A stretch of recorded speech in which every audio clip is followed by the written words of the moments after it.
सो hello बच्चा लोग, welcome back to the revision series. एक ऐसा सीरीज जो कि सारे जेई एस्पिरेंट्स के लिए बहुत इंपॉर्टेंट है। हमने पिछले वीडियो में फ्लूइड मैकेनिक्स को शुरू किया था। We have already completed fluid statics in the part 1 video, उसका लिंक आपको नीचे मिलेगा। यहाँ हम लोग आज करने वाले हैं फ्लूइड डायनेमिक्स को। तो डायनेमिक्स को करने से पहले स्टैटिक्स को ज़रूर से आप देख के आएँ, ठीक है। टाइम स्टैम्प इस वीडियो में भी आपको नीचे मिलेगा, राइट। और जो हमारा प्लेलिस्ट का लिंक है, रिवीजन सीरीज प्लेलिस्ट का लिंक, वो लिंक भी आपको नीचे मिलेगा, पिन कमेंट में भी मिलेगा, ठीक है।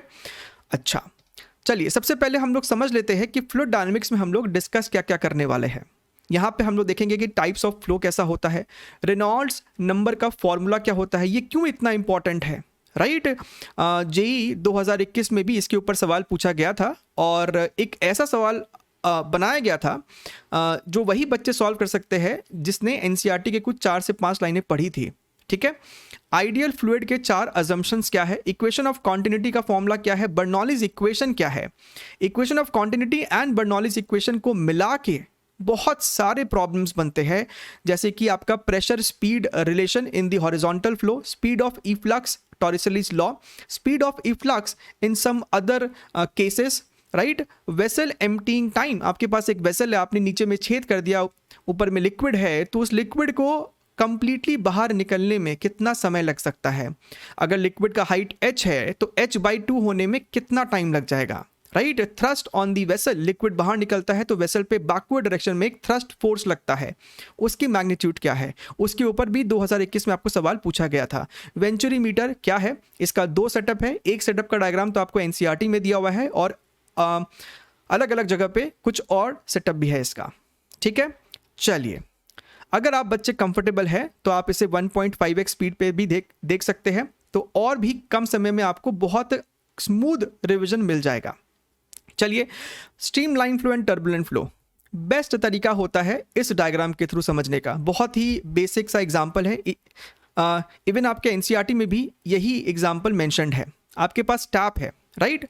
अगर आप उसे बहुत थोड़ा सा खोलें तो लिक्विड जो इसमें से निकलता है वो बहुत स्मूथ फ्लो होता है, जिसे हम स्ट्रीमलाइन फ्लो कहते हैं, लामिनर फ्लो कहते हैं या फिर स्टेडी फ्लो कहते हैं।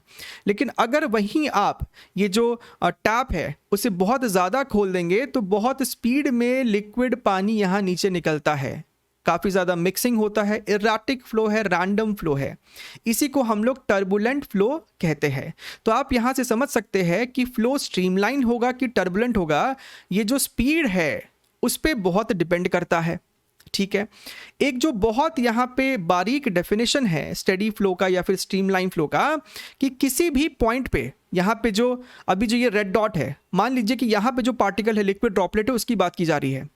इस पॉइंट पे, इस पर्टिकुलर पॉइंट से जितने भी लिक्विड पार्टिकल क्रॉस करेंगे उन सब का स्पीड या फिर वेलोसिटी, हमको कहना चाहिए वेलोसिटी सेम होगा, राइट। तो यहाँ लिखा हुआ है velocity of fluid at a point is always same, right. ऐसा यहाँ पे बिल्कुल भी नहीं होता है, ठीक है। तो ये आपको बेसिक डेफिनेशन और या फिर इसका अंडरस्टैंडिंग है। अगर हम लोग बात करें यहाँ पे, अच्छा यहाँ पे आप एक और चीज़ देख सकते हैं, इस तरीके से लाइन से हम स्ट्रीम लाइंस को डिफाइन करते हैं। आपका जो ये स्ट्रीम लाइन फ्लो है, लिक्विड के पार्टिकल का जो पाथ है उसे अगर हम ट्रेस करें तो इस तरीके से लाइंस बनाई जाती है। ये सब लाइंस आपस में इंटरसेक्ट नहीं करते हैं, इसे ही हम स्ट्रीम लाइंस कहते हैं, ठीक है। अगर हम लोग यहाँ पे बात करें रेनॉल्ड्स नंबर के बारे में, इसका फॉर्मूला आपको होता है rho V D by eta. Rho क्या है, density of liquid, V is the speed of the liquid, D is the cross section diameter of the pipe और eta is the coefficient of viscosity. हालांकि coefficient of viscosity को हम लोग हमारा जो part 3 होगा उसमें हम लोग डिटेल में समझेंगे, लेकिन आप ये बात समझ सकते हैं कि ये जो कोएफिशिएंट ऑफ विस्कोसिटी है ये आपको बेसिकली बिल्कुल वैसा ही है जैसा कि सॉलिड्स में आपने फ्रिक्शन चैप्टर में आपने पढ़ा था कोएफिशिएंट ऑफ फ्रिक्शन, ठीक है। तो ये आपका लिक्विड में, फ्लूइड में जो फ्रिक्शन होता है उसके बारे में ये एक कांस्टेंट होता है, कोएफिशिएंट ऑफ विस्कोसिटी। अच्छा, अब ये जो अपना रेनॉल्ड्स नंबर है ये एक डायमेंशनलेस क्वांटिटी है, ठीक है।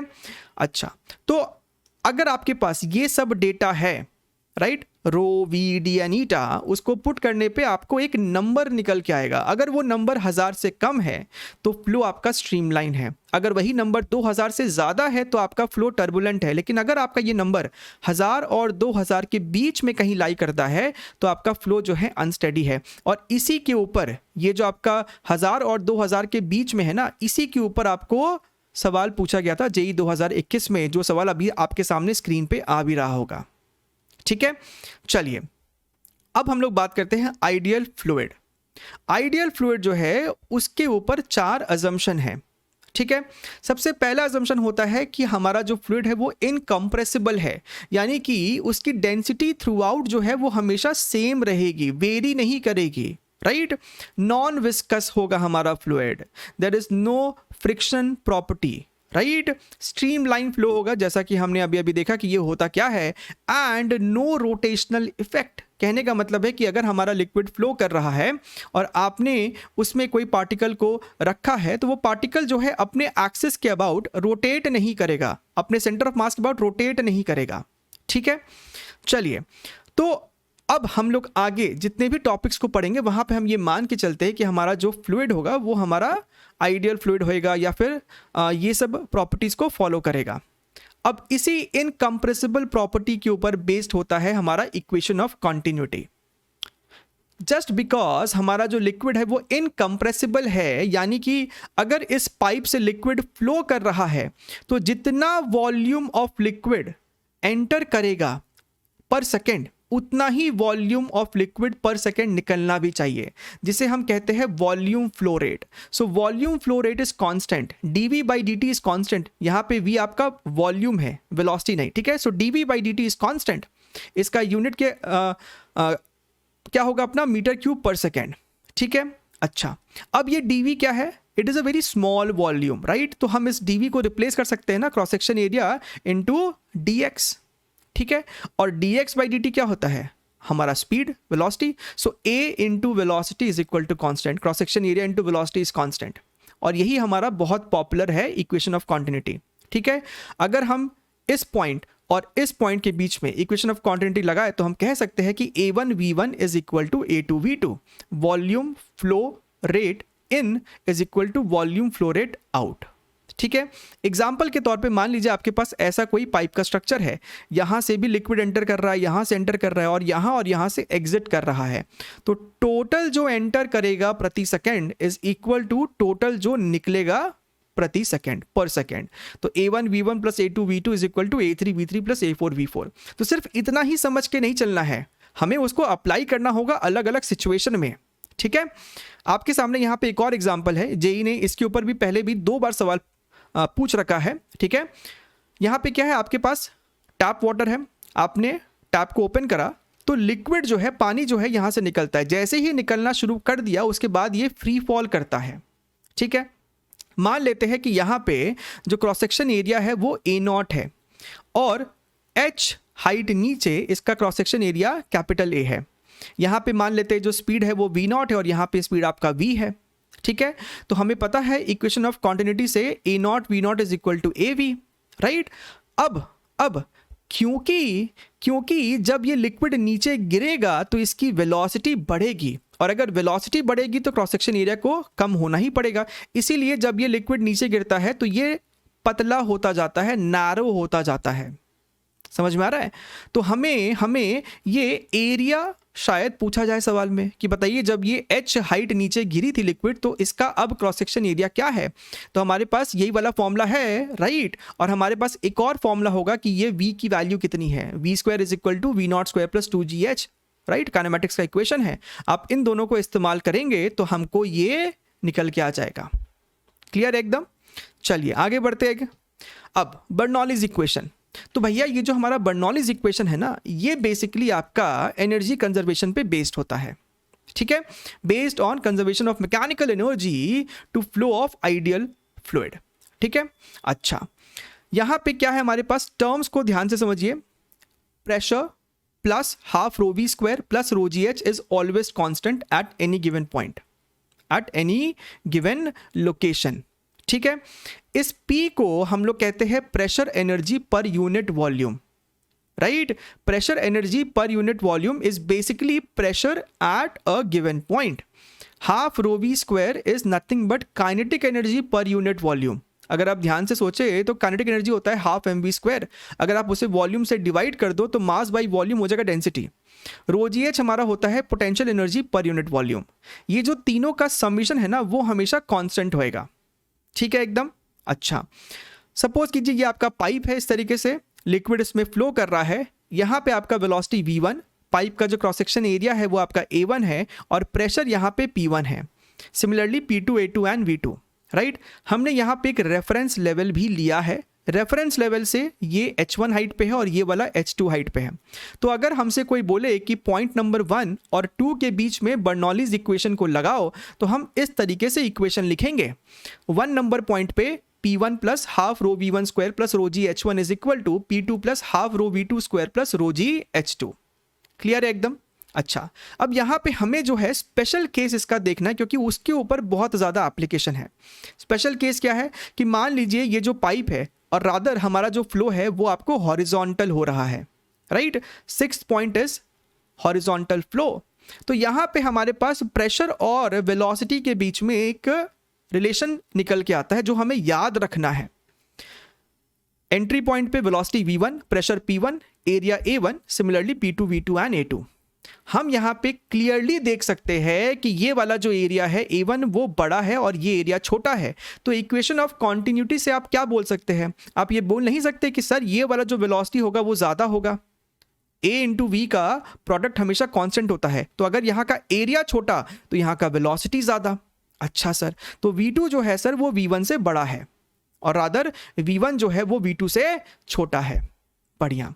अब क्योंकि हमारा ये फ्लो हॉरिजॉन्टल है तो आप देख सकते हैं ये जो रो जी एच वाला टर्म होगा लेफ्ट में भी आएगा और राइट में भी आएगा. तो एच एच सेम होगा तो रो जी एच बेसिकली कट जाने वाला है. राइट? यानी कि आप जब लेफ्ट से राइट मूव कर रहे हैं, हाइट में कोई वेरिएशन नहीं है तो रो जी एच को तो लिख के फायदा ही नहीं है.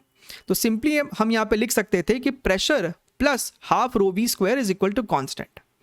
अब अगर ये टर्म हमेशा कांस्टेंट है, इसका मतलब यह है कि अगर वेलोसिटी इंक्रीज करेगी तो प्रेशर डिक्रीज करेगी एंड वाइस वर्सा. अगर आपका वेलोसिटी डिक्रीज करेगा तो प्रेशर इंक्रीज करेगा. राइट? अच्छा, अब दोबारा से सुनिए. यहाँ पे क्रॉस सेक्शन एरिया कम तो वेलोसिटी ज़्यादा, और अगर वेलोसिटी ज़्यादा है तो यहाँ का प्रेशर कम होगा. So P2 is going to be smaller और P1 जो है वो बड़ा है. P1 is more than P2. ठीक है? तो इस चीज़ को आपको ध्यान में रखना है. राइट? हॉरिजॉन्टल फ्लो के लिए ये जो स्टेटमेंट आपके सामने लिखा हुआ है आप इसको भी ध्यान में रखें. इससे आपका प्रॉब्लम सॉल्विंग बहुत स्पीड अप हो जाएगा. क्या है स्टेटमेंट? ध्यान से समझिएगा. जिस तरीके से आपने वर्क एनर्जी पावर में आप इस चीज़ को बहुत बार इस्तेमाल करते होंगे कि loss in potential energy is equal to gain in kinetic energy. अगर कोई भी डिसिपेटिव फोर्सेस नहीं है, कोई फ्रिक्शन नहीं है, तो loss in potential is equal to gain in kinetic. आप ये चीज़ बहुत बार इस्तेमाल करते हैं, वही यहाँ पे भी इस्तेमाल करना है. जब आपका लिक्विड लेफ्ट से राइट फ्लो कर रहा है, प्रेशर को ही हम लोग यहाँ पे क्या बोलते हैं? Pressure energy per unit volume. अब इस डायग्राम में अगर आप ध्यान से देखें तो लेफ्ट से राइट मूव करते वक्त आपका जो प्रेशर है वो डिक्रीज किया है ना. P1 ज़्यादा है, P2 कम है. So when you are moving from left to right, pressure energy per unit volume is decreasing. Right? And that is equal to gain in kinetic energy per unit volume. बात समझ में आ रहा है? तो इस चीज़ को हमें ध्यान में रखना है, इससे बहुत फायदा मिलेगा. क्लियर एकदम? अच्छा, आगे बढ़ते हैं हम लोग. अब देखिए speed of efflux, Torricelli's law. तो टॉरिसली लॉ बेसिकली क्या कहता है? ये कहता है कि अगर आपके पास वेसल है, इसमें लिक्विड है और ऊपर it is open to atmosphere, आपने यहाँ पे एक होल कर दिया तो यहाँ से आपको लिक्विड बाहर निकलना शुरू हो जाएगा. ठीक है? ये जो होल है उसका क्रॉस सेक्शन एरिया हम लोग हमेशा A2 बोलेंगे और ये जो बड़ा वाला एरिया है उसे हम A1 बोलेंगे. तो ये जो A1 होगा that is going to be much much more than A2. ठीक है? तो इक्वेशन ऑफ कॉन्टिन्यूटी से हम ये समझ सकते हैं कि A1 V1, अब यहां से अगर लिक्विड निकलेगा तो ये जो टॉप सरफेस है वो भी नीचे आएगा with some speed V1. So A1 V1 is equal to A2 V2.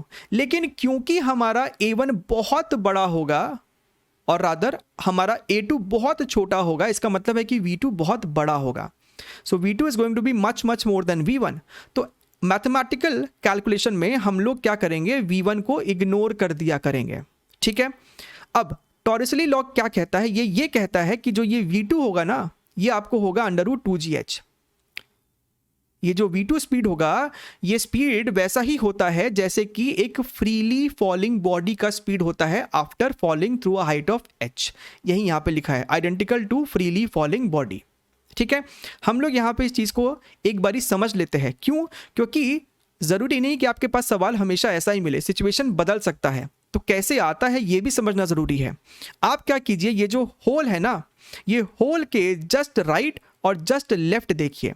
तो अगर आप ध्यान से देखें तो just right and just left, ये दोनों पॉइंट सेम हॉरिजॉन्टल लेवल पे है। तो यहाँ पे जो हमने अभी लाइन सीखा उसको हम अप्लाई कर सकते हैं।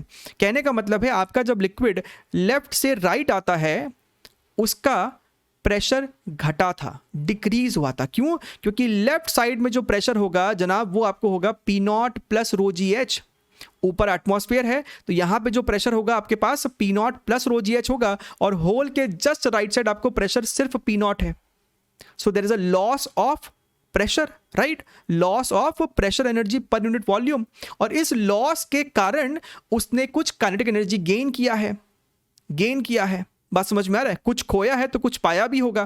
क्या गेन किया है? So that is half rho V2 square minus half rho V1 square. लेकिन भैया हम तो V1 को इग्नोर करने वाले हैं, तो ये आपके पास बन जाने वाला है P0 से P0 आपका खत्म हो जाएगा, ρgh is equal to half rho V2 square आएगा, वहां से V2 आपका आ जाएगा √2gh। क्लियर है? अब एक बार आपका लिक्विड यहां से बाहर निकलना शुरू हो गया है, तो वो आपको अगेन फ्री फॉल करेगा, पैराबोलिक पाथ लेगा, प्रोजेक्टाइल मोशन, और यहां पे R रेंज कवर होने वाला है। अब ये रेंज क्या होता है? That is simply this horizontal speed multiplied by time of flight. कितना टाइम उसको लगा है नीचे गिरने में, right? V2 multiplied by time of flight. और टाइम ऑफ फ्लाइट का यहां पे आपको फॉर्मूला ध्यान में होना चाहिए from the concept of projectile motion, that time of flight is equal to √2h/g, जहां पे h होता है कि कितना हाइट वो नीचे गिरने वाला है। अगर ये स्मॉल h है, ये कैपिटल H है, तो ये वाली हाइट हो जाएगी capital H minus small h। तो टाइम ऑफ फ्लाइट हो जाएगा √2 capital H minus small h upon g। V2 की वैल्यू कितनी है? इतनी है। इसे यहां पे पुट करेंगे तो आपको ये रेंज का फॉर्मूला बन जाएगा 2√h small h bracket capital H minus small h। ठीक है, इस फॉर्मूले को तो आपको याद कर ही लेना है। ठीक है, इसका ट्रिक क्या है याद रखने का? अगर आप ध्यान से देखिए तो स्मॉल h क्या है? होल के ऊपर वाली height. Capital H minus small h क्या है? होल के नीचे वाली हाइट। सो रेंज का फॉर्मूला क्या है? 2 होल के ऊपर वाली हाइट मल्टीप्लाइड बाई होल के नीचे वाली हाइट। क्लियर एकदम? अच्छा, अब कभी कभी हमसे ये पूछता है कि बताइए कंडीशन क्या है, हम ये छेद कहाँ पे करें ताकि हमको ये रेंज मैक्सिमम मिले। तो आपके पास रेंज का फॉर्मूला है इतना, जहाँ पे स्मॉल h आपका वेरिएबल होगा। अब आप क्या करेंगे? मैक्सिमम मिनिमम में क्या करते हैं? डिफरेंशिएट करके 0 के बराबर कर देते हो। So dr upon dh is equal to 0 करेंगे तो आपको यहाँ से small h is equal to capital h/2 मिलेगा। यानी अगर लिक्विड का लेवल कैपिटल H है तो आपको बीचों बीच छेद करना चाहिए ताकि आपको ये रेंज मैक्सिमम मिले। और ये सारा सिचुएशन इसी केस के लिए है कि आपका ये कंटेनर जमीन पे ही रखा था।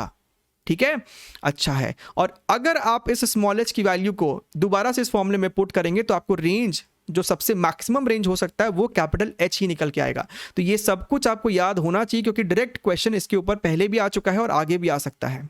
चलिए आगे बढ़ते हैं हम लोग। लेट अस सी सम अदर केसेस, राइट। अब यहाँ पे अगर आप सोच रहे हैं कि सर ये सब तो शायद जेईई मेंस में ना आए, तो आप गलत सोच रहे हैं। जिस तरीके से जेईई मेंस में अलग अलग वैरायटी के क्वेश्चंस आने शुरू हो चुके हैं जस्ट बिकॉज मल्टीपल पेपर हो रहे हैं, तो अब कुछ भी हो सकता है। तो ध्यान से देखिए, हो सकता है कि आपका ये जो वेसल है उसमें एक नहीं 2 लिक्विड हो। ρ1 डेंसिटी ऑब्वियसली कम होगा, ρ2 आपको ज़्यादा होगा। ठीक है, तो 2 लिक्विड है आपके पास। यहाँ पे आपका छेद है, यहाँ से V2 स्पीड से लिक्विड आपको बाहर निकल रहा है। होल का क्रॉस सेक्शन एरिया A2, इसका A1 है। येलो वाले लिक्विड का जो हाइट है वो H1 है, और होल से ऊपर जो है ब्लू वाले का हाइट H2 है। ठीक है, हमसे V2 पूछ सकता है। आपको बस सिंपल सा कॉन्सेप्ट बच्चा लोग ध्यान में रखना है। क्या सीखा था हमने? ये जो होल के लेफ्ट साइड है और होल के राइट साइड है, तो होल के लेफ्ट साइड प्रेशर क्या है, होल के राइट साइड क्या है? लेफ्ट साइड है आपको इतना, और ये हम लोगों ने सीखा है फ्लूइड स्टैटिक्स में, राइट। P0 प्लस येलो वाले की वजह से ρ1 GH1, और इस वाले ब्लू वाले के H2 के वजह से ρ2GH2. So this is the pressure just towards the left of this hole. और जब वो बाहर निकलता है तो एटमॉस्फेयर में आ गया, so P0. So there is a loss of pressure, और अगर कुछ खोया है तो कुछ पाया भी होगा. Kinetic energy per unit volume half ρ2V2². बच्चे यहाँ पे बहुत मिस्टेक करते हैं कि ρ1 ले लेते हैं. भैया ρ2 लिक्विड बाहर निकल रहा है तो ρ2 ही लोगे ना, सो हाफ ρ2V2². सर हमने V1 को क्यों नहीं लिया? तो भैया उसको तो इग्नोर करते हैं हम लोग, हमारा A2 बहुत छोटा होता है. ठीक है, अच्छा यहाँ पे आपका P0 से P0 खत्म हो जाएगा, ये इक्वेशन आ जाएगा. एक और सिचुएशन देखिए, हमारे पास लिक्विड के ऊपर एक पिस्टन है. अब ये सिनारियो आपको जेई में पूछ चुका है 2021 में ही. ठीक है, इस पिस्टन का जो मास है वो m है, तो डाउनवर्ड डायरेक्शन में आपके पास एक mg फोर्स है. क्रॉस सेक्शन एरिया इसका कैपिटल A ही मान लेते हैं, इसका जो क्रॉस सेक्शन एरिया है कैपिटल A मान लेते हैं पिस्टन का. ठीक है, अगेन इस होल के लेफ्ट साइड कितना प्रेशर है? तो P0 प्लस ρgh. लेकिन अब आपके पास एक mg/a भी आ जाएगा. ये वेट है, इसका क्रॉस सेक्शन एरिया A है, सो प्रेशर कितना लगा रहा है? Force upon area, so mg/a, right. और होल के राइट साइड प्रेशर P0 था, so loss in pressure is equal to gain in kinetic energy. ठीक है, आई होप आपको चीजें एकदम क्लियर हो रही है. जरूर से वीडियो को अभी ही लाइक कर देना, क्योंकि मुझे पता है कि आपको सच में समझ में आ रहा होगा कि कितना ये डिटेल में और कम समय में आपके लिए कंटेंट रेडी किया गया है. ठीक है, चलिए बात करते हैं हम लोग topic 9th, vessel emptying time. आपके पास लेफ्ट साइड में एक वेसल है, हमने यहाँ पे बॉटम पे छेद कर रखा है. ठीक है, समय 0 पे आपके पास कैपिटल H हाइट का लिक्विड लेवल है. अब यहाँ से लिक्विड निकलना शुरू करने ही वाला है. किसी जनरल टाइम t पे मान लेते हैं कि y है liquid level, right. Cross section area A1, ये जो टॉप सरफेस लेवल है वो मान लेते हैं कि नीचे गिर रहा है with a speed of V1. इसका एरिया A2 और इसका इफ्लक्स स्पीड V2 है. ठीक है, अच्छा हमारे पास ये इक्वेशन है A1 V1 is equal to A2 V2. अब यहाँ पे आप ध्यान से देखिए, हम इस V1 को लिख सकते हैं dy/dt, लेकिन क्योंकि आप जब ये लिक्विड लेवल जब नीचे जा रहा है तो y डिक्रीज कर रहा था, so dy/dt itself is a negative term, तो हमें एक माइनस साइन लगाना पड़ता है mathematically. So minus dy/dt is equal to A2 into V2, और V2 की जगह तो हम लिख सकते हैं, हमारे पास फॉर्मूला है वेलोसिटी ऑफ इफ्लक्स का √2gy. सही है सर. ठीक है, ऑब्वियसली यहाँ पे अजम्पशन है कि A2 जो है वो मच स्मॉलर है A1 से. अच्छा, तो ये आपके पास आ गया. अब आपको इसको बस रीअरेंज करना है. आपने रीअरेंज करा, जब समय 0 था तो हाइट h था, जब समय t है तो लिक्विड लेवल y है. आप इसे इंटीग्रेट करेंगे, आपको ये निकल के आएगा. रीअरेंज करेंगे तो आपको टाइम जो है वो निकल के आएगा ये. अब आपको यहाँ पे स्मॉल y की वैल्यू को पुट करना है. मान लीजिए हमसे पूछता है कि कितने समय में खाली हो जाएगा जनाब. खाली होने का मतलब है कि ये y कितना होना चाहिए? 0 हो जाना चाहिए. तो y को 0 पुट कर दो और आपको ये निकल के आएगा टोटल एम्प्टिंग टाइम. आप चाहो तो इस वाले को याद रख सकते हो, राइट. अगर आपसे ये पूछता है कि बताइए कितने टाइम में इसका हाइट h से h/2 हो जाएगा, तो आप इस y में क्या पुट करोगे? h/2, तब आपको टाइम निकल के आ जाएगा. ठीक है, चलिए आगे बढ़ते हैं. थ्रस्ट ऑन अ वेसल, हालांकि इसके ऊपर तो हमने डिटेल में एक वीडियो ऑलरेडी बनाया था कि अगर आपका मास वेरी करता है तो थ्रस्ट फोर्स लगता है. रॉकेट वाला जो सिचुएशन होता है राइट, ये वाला भी आपका सिचुएशन होता है, वो हमारे PhD सीरीज में है. ठीक है, लेकिन यहाँ पे आपको सिर्फ इसका फॉर्मूला दिखा देते हैं ताकि आपको समझ में आ जाए कि क्या हमें यूज़ करना है. आपके पास वेसल है, राइट. यहाँ से आपको लिक्विड बाहर निकल रहा है विद सम वेलोसिटी v. इस कारण से क्या होता है, क्योंकि यहाँ से लिक्विड निकलता है तो इस पर एक बैक थ्रस्ट लगता है. वो जो फोर्स होता है that is given by rho area V². ये A क्या है? Rho density of liquid, A is the cross section area of this hole and V is the velocity of efflux, जिसकी वैल्यू होती है √2gh. तो V² है तो simply 2gh आ जाएगा. ठीक है, आप यहाँ पे देख सकते हैं ये सवाल आपसे पूछा गया था जेई 2021 जुलाई अटेम्प्ट में, राइट. हमने हमारे चैनल पे complete previous year question solve है, चैप्टर वाइज 2021 का कंप्लीट सोल्यूशन है, चाहे वो आपका फेब अटेम्प्ट हो, मार्च अटेम्प्ट हो, जुलाई अटेम्प्ट हो या फिर आपका अगस्त अटेम्प्ट हो, राइट. अगर आपको इसका सोल्यूशन देखना है तो ये रहा वो लिंक. आप इस लिंक पे क्लिक करोगे, आप सीधे उस वीडियो पे पहुंच जाओगे. उस वीडियो में क्वेश्चन नंबर 7 है ये. ठीक है, ये PDF आपको मिलेगा, नीचे दिया हुआ है, उस PDF में सब कुछ आपको अटैच्ड है, आपको सिर्फ इस पर क्लिक करना है। ठीक है, चलिए आगे बढ़ते हैं।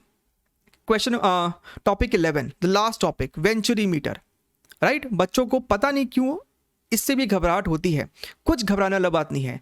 Venturi meter is basically a setup, ये आपको इंडस्ट्रीज में काफ़ी यूज़ होता है। राइट, ये एक ऐसा सेटअप है जिससे हम फ्लो स्पीड पता करते हैं। A device, a setup to measure the flow speed. किसी पाइप में लिक्विड फ्लो कर रहा है तो उसका स्पीड कितना है भैया, उसके लिए हम लोग क्या करते हैं, हम लोग इस सेटअप का इस्तेमाल करते हैं। यहाँ पे आपका जो वर्किंग लॉजिक है, द वर्किंग प्रिंसिपल है, वो इस बात पे डिपेंड करता है कि हम यहाँ पे बड़ा क्रॉस सेक्शन एरिया लेते हैं और यहाँ पे एक छोटा क्रॉस सेक्शन एरिया लेते हैं।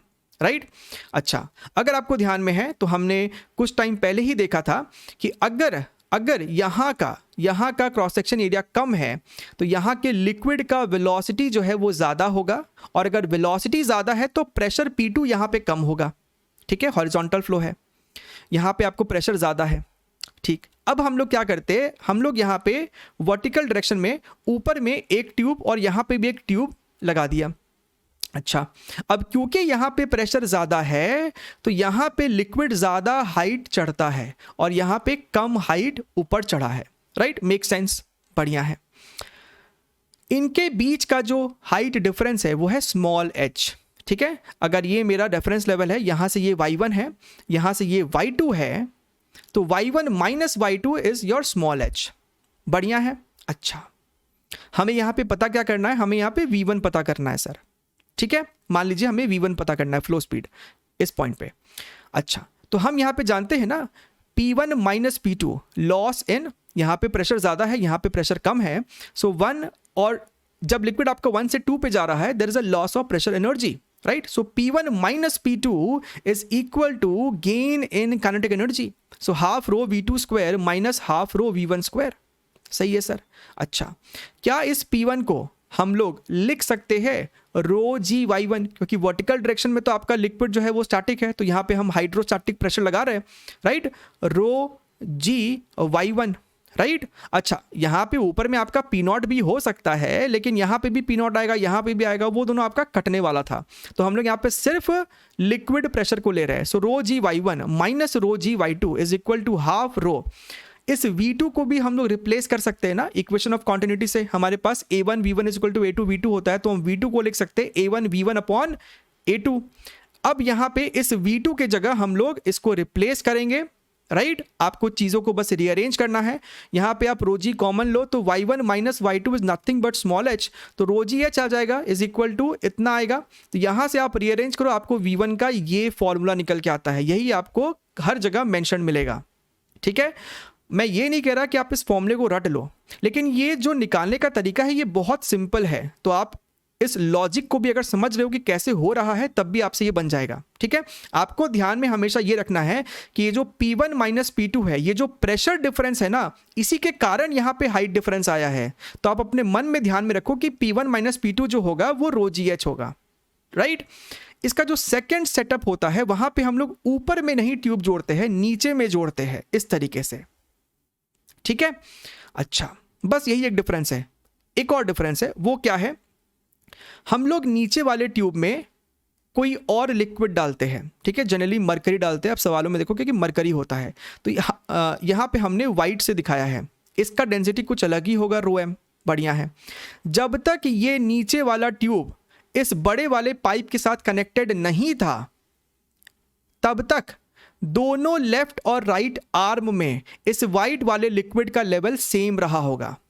बढ़िया है, लेकिन अब क्योंकि यहाँ का क्रॉस सेक्शन एरिया ज़्यादा है तो यहाँ का वेलोसिटी कम है, तो यहाँ का प्रेशर ज़्यादा है। अब क्योंकि यहाँ का प्रेशर ज़्यादा है, यहाँ का प्रेशर कम है, तो यहाँ पे आपको दबाव ज़्यादा था, यहाँ का प्रेशर ज़्यादा था, तो पुश नीचे की तरफ ज़्यादा था। तो जो लिक्विड का लेवल पहले बराबर था नीचे वाइट वाला, राइट, यहाँ पे ज़्यादा दबाव, तो ये नीचे दब गया और ये ऊपर उठ गया। इस कारण से दोबारा से यहाँ पे एक हाइट डिफरेंस आया। राइट, अच्छा है, ये इक्वेशन तो एज इट इज पिछले वाले ही जैसा होने वाला है, लेकिन अब P1 माइनस P2 जो है रो जी एच तो होगा, लेकिन रो इस वाले लिक्विड का डेंसिटी होगा रो एम। बस यही एक डिफरेंस आया छोटा सा। So rho M G H is equal to, यहाँ पे आपका दोबारा से वैसा ही है, V2 को हमने रिप्लेस किया है by this value using the equation of continuity, और आप जब चीज़ों को रीअरेंज करेंगे तो आपको ये फॉर्मूला निकल के आएगा। दोनों फॉर्मूले में कोई खास अंतर नहीं है। यहाँ पे आपको बेसिकली क्या था कि ऊपर भी रो था और नीचे भी रो था, तो वो कट जाता था, लेकिन यहाँ पे अब आपके पास ऊपर में रो एम है और नीचे में रो है। ये वाला डेंसिटी इस ट्यूब वाले का होगा, लिक्विड का होगा, और ये डेंसिटी इस लिक्विड की होगी जो कि मेन पाइप में फ्लो कर रहा है। ठीक है, so that is it. I hope आपको ये पूरा सेशन बहुत क्लियरली समझ में आया है। अगेन आपको मैं बता दूं क्योंकि बहुत इंपॉर्टेंट है ये चीज, राइट। रिवीजन सीरीज का प्लेलिस्ट का लिंक ये है, आप जाके इसको जरूर से देखिए। 12th कंप्लीटेड है, 11th में भी बहुत सारे टॉपिक्स खत्म है, gravitation, thermodynamics, kinetic theory of gases, Doppler's effect and much more, vernier caliper, screw gauge, JEE mains PYQs link, right. 2021, 2020, 2018 1200 से भी ज़्यादा आपको क्वेश्चन सॉल्व है चैप्टर वाइज, तो आप इसको भी फॉलो करें, क्योंकि अगर आप 2022 एस्पिरेंट है या फिर इवन आगे के भी एस्पिरेंट है तो पीवाईक्यूज को सॉल्व करना इज योर अटमोस्ट प्रायोरिटी। और ये हमारा गोल्ड माइन लिंक है, राइट। गोल्ड माइन लिंक में हमारे चैनल का जितना भी लिंक्स है सब कुछ बहुत ही प्रॉपर वे में अरेंज्ड है वहाँ पे। ये सब कुछ आपको नीचे डिस्क्रिप्शन बॉक्स में भी है, पिन्ड कमेंट में भी है, और हमारे इस पीडीएफ में भी अटैच्ड है, राइट। चैनल को सब्सक्राइब कीजिए, शेयर कीजिए, वीडियो को लाइक कीजिए, and we shall meet soon in the part 3 जहां पे हम लोग फ्लूइड प्रॉपर्टीज यानी कि विस्कोसिटी एंड सरफेस टेंशन के कॉन्सेप्ट्स को देख रहे होंगे। Take care, bye bye, see you soon.